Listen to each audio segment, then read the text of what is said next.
करते और जो तूफानों से डरते हैं वो मंजिल को पाया नहीं करते। आप सभी लोगों को, यहाँ पर बैठे मेरे सभी छोटे भाई बहनों और स्कूल प्रबंधन को स्वतंत्रता गणतंत्र दिवस की बहुत बहुत शुभकामनाएं और बधाई। इस शानदार कार्यक्रम के लिए पूरे स्कूल प्रबंधन को मैं बधाई देता हूँ, शुभकामनाएं देता हूँ। जिस तरह से जो पहले प्रोग्राम हुआ था उसके मुकाबले पहले से थोड़ा बेहतर है, इसके लिए भी शुभकामनाएं। और उम्मीद करूंगा जिस तरह से ये कार्यक्रम इन्होंने किया है भविष्य में भी इस तरह के कार्यक्रम करते रहेंगे, जिससे हमारे समाज के लोग, हमारे गांव के लोग जागरूक होंगे और बच्चों को शिक्षा की ओर बढ़ावा देंगे।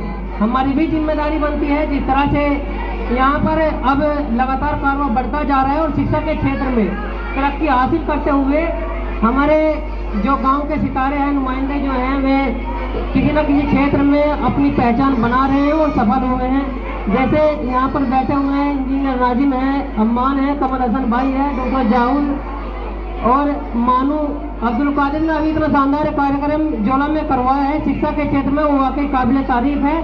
अबरार अली और इनकी टीम को मैं शुभकामनाएं देता हूँ। अब थोड़ी बात कर लेते हैं गांव की थोड़ी स्थिति पर। जो बच्चे जो ये सामने हमारा मुस्तकबिल बैठा हुआ है, ये हमारे समाज का और हमारे गांव का भविष्य है, इस पर हमें ध्यान देने की बहुत ज़्यादा ज़रूरत है।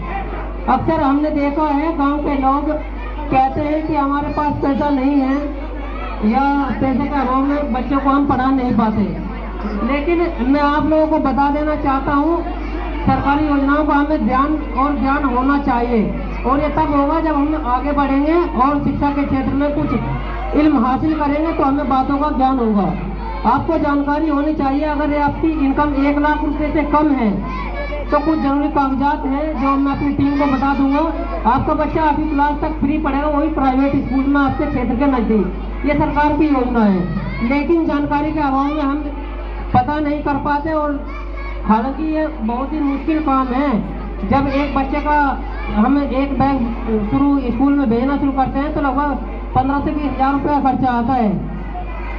थोड़ा जानकारी के अभाव में हम ऐसा नहीं कर पाते, लेकिन आप सभी लोगों से, जो मेरे यहाँ पर साथी बैठे हुए हैं, इधर से अबरार है, महकार, ओसामा, अम्मान वगैरह जो हमारी टीम के साथी यहाँ पर कादिर वगैरह है, मेहनत करते हैं, लेकिन थोड़ा लोगों को जागरूक करना है ताकि हमारे गांव का कोई भी बच्चा शिक्षा से वंचित ना रह सके। हम इसको प्राथमिकता से लेकर के चलेंगे और अपने गांव के हर एक बच्चे को शिक्षा से जोड़ने का काम करेंगे।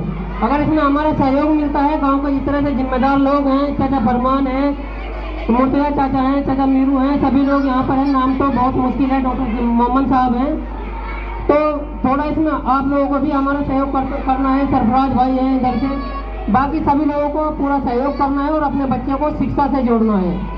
शिक्षा के ना होने के कारण हम बहुत पीछे हैं, और ये केवल समझने वाली बात है। इसका प्रभाव केवल हमारे गांव पर नहीं पड़ता, हमारे घर पर नहीं पड़ता, पूरे समाज पर इसका प्रभाव पड़ता है। आजकल मामले इतने गंभीर है, नशे की ओर बहुत ज़्यादा हमारा युवा लगातार बढ़ता जा रहा है।